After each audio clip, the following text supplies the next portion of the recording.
बिस्मिल्लाहिर्रहमानिर्रहीम। अस्सलामु अलैकुम। मोहतरम नाज़रीन, मक्खी अगर सब्ज़ी तोलने वाले कांटे पर बैठे तो ना तोल में फ़र्क आता है और ना ही कीमत में। लेकिन यही मक्खी अगर सोने के तराजू पर बैठ जाए तो तोल में मामूली सा फ़र्क लाखों के भाव बदल देता है। बात वज़न की नहीं, जगह की होती है। कीमत आपकी नहीं, आप कहाँ मौजूद हैं उसकी है।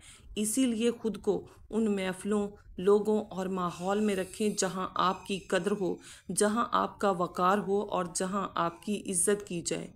बाज़ हुक्मा ने कहा है, सबसे बढ़कर दुआ ग़ज़ा की एक मकदार मुकर्रर करना है। सलफ़ सालेहीन रहमतुल्लाह ने फरमाया, अल्लाह ताला ने सारी तिबी इल्म अलाज आदि आयत में जमा कर दिया है।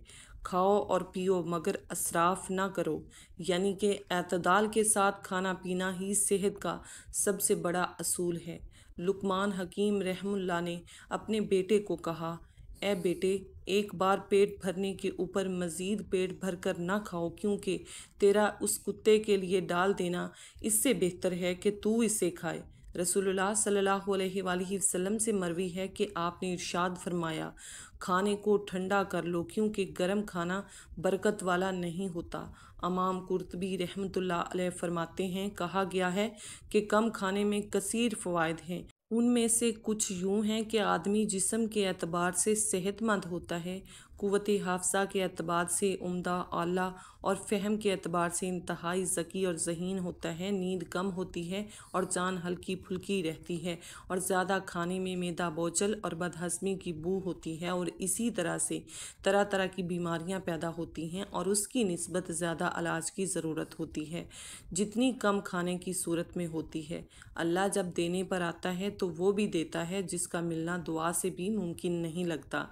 बस अल्लाह पर भरोसा रखो। अगर याददाश्त कमज़ोर हो और भूल जाने की बीमारी हो तो नाफ में बादाम का तेल लगा लिया करें। देसी अंडे की सफ़ेदी दूध में मिलाकर पीने से पट्ठों के खिंचाव में कमी आती है और ज़हनी सुकून मिलता है। दिल के दौरे से महफूज रहने के लिए रात का खाना 8 बजे तक खा लें और खाने के बाद 1 घंटे तक ना सोएं, बल्कि अगर मुमकिन हो तो चहलकदमी करो। ज़्यादा चिकनाई वाली चीज़ें खाई जाएं तो ये गले में खराश और दमा का मसला हो सकती हैं। अगर बच्चा बिस्तर पर पेशाब करता है तो उसे जामुन का शरबत पिलाएं। खजूर जिस्म में नया खून पैदा करता है, चेहरे की रंगत को निखारता है और क़ुव्वत बा को बढ़ाता है। क्या आप जानते हैं कि रोज़ाना सिर्फ 15 मिनट मुतालिया करने से आप साल भर में 12 से ज़ायद किताबें ख़त्म कर सकते हैं। मुतालिया दिमाग को ताज़ा रखता है, सोचने की सलाहियत बढ़ाता है और आपके इल्म में दिन ब दिन इजाफ़ा करता है। जुओं से परेशान अफराद चंबेली का तेल इस्तेमाल करें। चंबेली के तेल के इस्तेमाल से सर से जुओं का खात्मा हो जाता है। अगर चाहते हो कि बदहज़मी कभी करीब ना आए तो रात के खाने के बाद थोड़ा सा चहलकदमी कर लिया करें। अगर मैदे की कमज़ोरी का सामना हो तो कद्दू का इस्तेमाल ज़्यादा करें। कद्दू मैदे को सेहतमंद रखता है, गर्मी दूर करता है और निज़ाम में नहायत मुअस्सर है।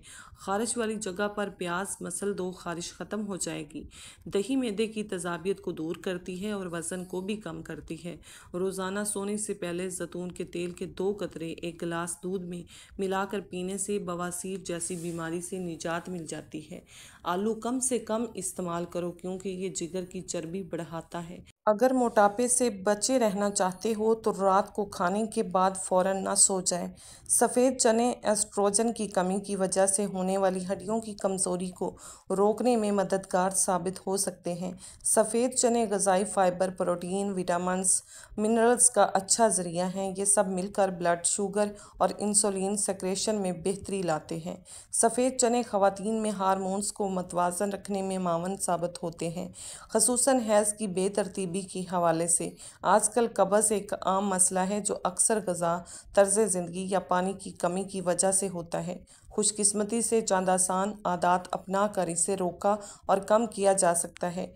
कब्ज़ से बचने के 6 आसान तरीके: रेशेदार ग़िज़ाएँ खाएँ, सब्ज़ियाँ, दालें, फल, सेब, अमरूद, आलू बुखारा और होल व्हीट अनाज कब्ज़ के ख़िलाफ़ बेहतरीन है। फ़ाइबर आंतों की हरकत तेज़ करता है। ज़्यादा पानी पिएं, दिन में कम से कम 7-8 गिलास पानी ज़रूर पिएं। पानी आंतों में मौजूद फुज़ले को नरम करता है और उसे बाहर निकलने में मदद देता है। चिकनाई वाली ग़िज़ाएँ कम करें, जंक फूड, कोल्ड ड्रिंक्स और ज़्यादा तली हुई चीज़ें आंतों की हरकत को सुस्त कर देती हैं। उन्हें कम करें और ताज़ा घरेलू खाने को तरजीह दें। बाकायदगी से वर्जिश करें।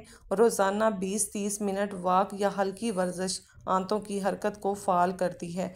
ज़्यादा बैठे रहने से कब्ज़ बढ़ता है। जब बैतुल खला जाने की हाजत हो तो देर ना करें। जब हाजत महसूस हो तो फ़ौरन वाशरूम जाएं। रोकने से कब्ज़ बढ़ सकता है और बवासीर जैसी शिकायत हो सकती है। खाने का बाकायदा शेड्यूल बनाएं। नाश्ता लाजमी करें। खाने के औकात में बेतरतीबी से बचें ताकि निज़ाम हाजमा दुरुस्त रहे। याद रखें कि परफ्यूम आपको एतमाद दे सकता है, लेकिन गलत जगह पर लगा कर जाने वाला परफ्यूम आपकी सेहत और जिल्द दोनों के लिए ख़तरनाक हो सकता है। जिस्म के बाज़ हिस्सों पर परफ्यूम लगाने से जिल्द, सेहत और खूबसूरती पर बुरे असरात मुरतब होते हैं। खुशबू उन हिस्सों पर भी संगीन असरात मुरतब करती है, जैसे आँखें। कुछ लोग गले के करीब या कानों के पीछे परफ्यूम लगाते हैं, लेकिन वो भूल जाते हैं कि हवा या खुशबू के छींटे भी आँखों में दाखिल हो सकते हैं। अगर परफ्यूम के चंद कतरे भी आँखों में दाखिल हो जाएं, तो जलन, पानी आना, बेनाई, धुंधला हो जाना जैसे मसाइल पैदा हो सकते हैं। ये आदत मुस्तकबिल में ख़तरनाक हो सकती है। बहुत से लोग गलती से अपने मुंह या गले के करीब परफ्यूम छिड़कते हैं, जिसकी वजह से खुशबू बराह रास्त हवा में फैल जाती है। खुशबू में मौजूद अल्कोहल या दीगर केमिकल्स मुंह की जिल्द में एलर्जी, दाने या जलन का बायस बन सकते हैं और जिल्द की स्याही और खुश्की का बायस भी बन सकते हैं। ज़ख्मी या जला हुआ हिस्सा, अगर आपके जिस्म में कहीं भी ज़ख्म, जलन या जिल्द का इन्फेक्शन है तो उस जगह पर परफ्यूम ना लगाएं। परफ्यूम में मौजूद केमिकल्स इस जगह को मज़ीद नुकसान पहुंचा सकते हैं। ये दर्द, सूजन और जिल्द को शदीद नुकसान पहुंचा सकता है।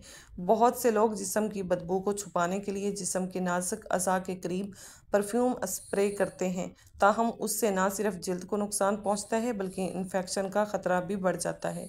बगलों में आम तौर पर ज़्यादा पसीना आता है, इसीलिए बहुत से लोग उस जगह पर थोड़ा ज़्यादा परफ्यूम लगाते हैं। ताहम परफ्यूम में मौजूद केमिकल्स पसीने और जिल्द में घुल मिल जाने पर एलर्जी या जलन का बायस बन सकते हैं। इसीलिए ज़रूरत पड़ने पर आप उस हिस्से में अल्कोहल फ्री परफ्यूम इस्तेमाल कर सकते हैं। परफ्यूम लगाने के लिए सही जगह, अगर आप परफ्यूम को सही तरीके से लगाना चाहते हैं तो उसे जिस्म के प्लस पॉइंट पर लगाएं, जैसे कलाइयों, कानों के पीछे और टखनों के सामने। उन जगहों से जिस्म की हरारत खारिज होती है, जिससे खुशबू ज़्यादा देर तक रहती है और जिल्द को पहुंचने वाले नुकसान को कम करती है। हमारे मुआशरे में ये चीज़ बहुत ज़्यादा आम है कि अगर लड़का नमाजी और नेक है लेकिन गरीब है तो उसको ठुकरा देते हैं कि बेटी खाएगी कहाँ से। लेकिन दूसरा, अगर लड़का मालदार है लेकिन वो ज़माने के तमाम गुनाह करता है, सारे गुनाह करता है, तो ये कहकर लड़की उसको दे दी जाती है कि अल्लाह हदायत देगा।